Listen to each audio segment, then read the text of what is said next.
Então vamos falar dos mamíferos, né? E nosso objetivo aqui é caracterizar esse grupo de seres em relação ao sistema digestório, sistema respiratório, o número de câmaras cardíacas, a substância excretada, a forma de reprodução, e falar um pouquinho também das características dos principais grupos dos mamíferos. Em relação aos aspectos evolutivos, acredita-se que os mamíferos, assim como as aves, tiveram um ancestral reptiliano. A proliferação desse grupo coincidiu com o desaparecimento dos dinossauros, e algumas características explicam o grande sucesso adaptativo dos mamíferos.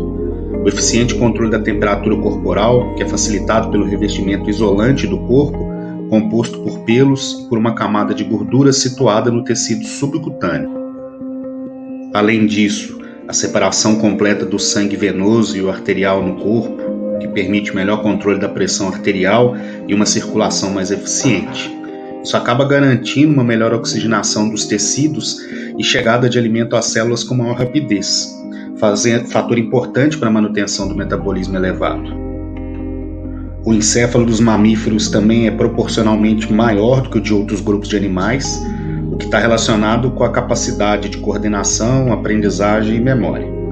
Também tem a sensibilidade, que é muito aguçada, com a visão, a audição e o olfato bastante desenvolvidos, possibilitando assim a obtenção de muitas informações sobre o ambiente em que ele vive.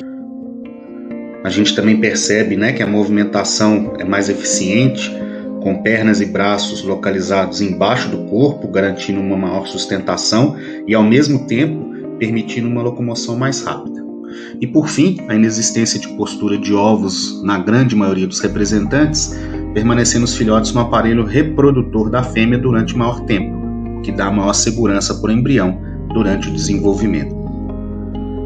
Então, a classe mamália vai compreender os animais denominados mamíferos. Este grupo é extremamente diversificado, tanto em relação à forma do corpo como o hábitat, e todos eles vão apresentar características gerais em comum. No caso, a existência de cobertura de pelos, a homeotermia, a presença e o desenvolvimento de glândulas mamárias nas fêmeas.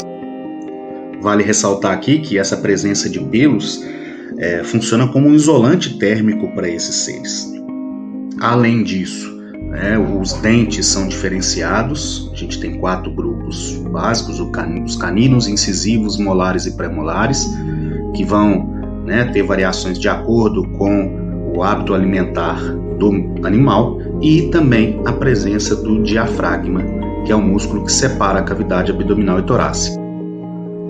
Falando um pouquinho da pele, do tegumento, os mamíferos eles apresentam uma série de anexos, dentre os quais os mais importantes são os pelos. Eles formam uma densa pelagem nos animais de áreas frias, mas eles são finos e curtos em espécies que vivem em ambientes tropicais. A gente tem algumas espécies que vão apresentar cerdas sobre os lábios, que é o caso das baleias.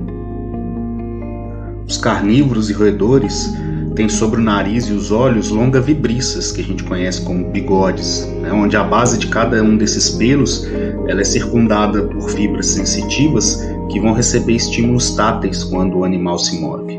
O corpo de ouriços e porcos-espinhos é coberto por espinhos pontiagudos, que na verdade nada mais são do que pelos modificados. Ocorrem também mudas periódicas que substituem gradualmente os pelos. O crescimento dos pelos ocorre até um certo comprimento e depois ele cessa. Mas existem algumas exceções. Por exemplo, o couro cabeludo humano, a crina e a cauda do cavalo, o crescimento nessas regiões desses seres acaba sendo contínuo. Outros anexos do tegumento são as garras, os cascos, as unhas e os cornos. Estruturas que crescem continuamente, compensando o desgaste. Já as galhadas ou chifres, que existem em veados, são formações ósseas que são trocadas anualmente. Na pele existem vários tipos de glândulas. As sebáceas produzem uma secreção oleosa responsável pela lubrificação do pelo e da pele. As odoríferas produzem secreções abundantes e mal cheirosas, como em gambás, ou escassas e delicadas, como em esquilos, servindo para marcação de territórios, atração sexual e defesa. As glândulas sudoríparas produzem uma secreção líquida, que elimina resíduos do corpo e auxilia na termorregulação. As lacrimais possuem secreções que vão umedecer e limpar a superfície dos olhos, e as glândulas mamárias, que vão ocorrer geralmente nas fêmeas e vão ser ativadas por um hormônio no final da gestação. Essas glândulas vão secretar leite durante o início do período de crescimento do filhote. O esqueleto é principalmente ósseo. As cartilagens existem sobre as superfícies articulares e vão formar os discos intervertebrais. Os ossos cranianos são menos numerosos e maiores que dos répteis e peixes. Uma estrutura óssea vai separar as passagens nasal e bucal até a garganta, permitindo assim aos animais respirarem enquanto comem. Os músculos são mais desenvolvidos na cabeça, no pescoço e nas patas. Os músculos faciais permitem a expressão de estados emocionais. E uma característica exclusiva dos mamíferos é a existência do diafragma, que é aquele músculo transversal que vai separar a cavidade torácica, com o coração e pulmões, da cavidade abdominal, onde estão as demais vísceras. Esse músculo está relacionado com a respiração. Os dentes vão estar fixados em alvéolos mandibulares e vão apresentar forma e função relacionado com o tipo de alimento utilizado. A dentição inicial, que é a que a gente chama de dentição de leite, ela vai ser substituída depois por uma dentição permanente. A organização básica do sistema digestório é semelhante em todos os mamíferos. Ele vai ser constituído por boca, faringe, esôfago, estômago e intestino delgado e grosso, que vai terminar no ânus. A estrutura dessas partes vai variar dependendo do hábito alimentar da espécie que a gente estiver estudando. De forma geral, o tubo digestório dos herbívoros vai ser mais longo do que o dos carnívoros. O sistema excretor dos mamíferos é constituído por um par de rins que removem do sangue a ureia e outros produtos do metabolismo. A urina contendo ureia vai ser conduzida por um par de ureteres até a bexiga, onde permanece até a eliminação pela uretra. Já no caso da reprodução, a fecundação é interna e os ovos geralmente implantam-se na parede do útero. Ali na parede do útero, os tecidos embrionários e maternos se desenvolvem e vão dar origem à placenta, que é uma estrutura que vai garantir o fornecimento de nutrientes e oxigênio e a eliminação de excretas através da circulação sanguínea da mãe. Entretanto, o ornitorrinco e a equidna são ovíparos e os ovos são semelhantes aos dos répteis e são incubados. No caso dos marsupiais, como o gambá e o canguru, eles vão ter ovos pequenos que vão permanecer apenas alguns dias no útero. Os fetos imaturos eles vão rastejar para fora até uma bolsa situada na parte ventral do abdômen da fêmea, onde eles se prendem firmemente às mamas e ficam ali se alimentando. Eles vão ficar nessa bolsa que a gente chama de marsúpio até completar o desenvolvimento. Vale lembrar, que em todos os mamíferos, o leite é o único alimento dos filhotes no início da vida. Ele vai ser formado por água, gordura, lactose, albumina e vários sais.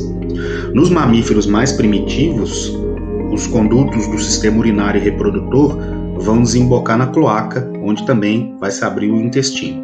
Nos demais mamíferos, não tem cloaca e esses sistemas vão ter aberturas separadas. Todos os mamíferos, mesmo os aquáticos, como as baleias, as focas, etc., vão respirar por meio de pulmões. Os pulmões eles são ventilados pela ação dos músculos intercostais, que estão entre as costelas, e o diafragma. Os pulmões dos mamíferos eles são formados por milhões de bolsas minúsculas, chamadas de alvéolos pulmonares, sobre os quais há uma grande quantidade de capilares sanguíneos. E é nesses capilares que vão ocorrer as trocas gasosas entre o ar inspirado e o sangue, que é o processo que a gente chama de hematose.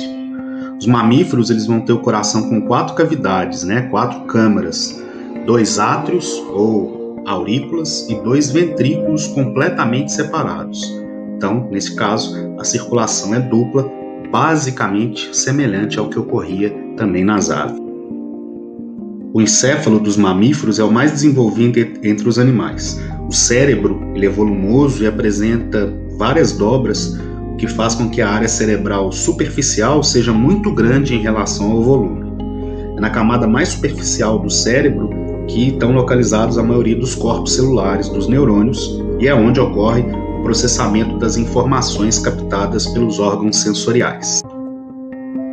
Esses órgãos sensoriais também são muito desenvolvidos nos mamíferos e eles estão adaptados ao modo de vida de cada espécie. Então, dependendo da espécie que a gente estiver estudando, a gente vai ter um sentido mais desenvolvido do que o outro ou alguns sentidos mais desenvolvidos do que outros. Isso vai depender, volto a falar, do modo de vida da espécie estudada.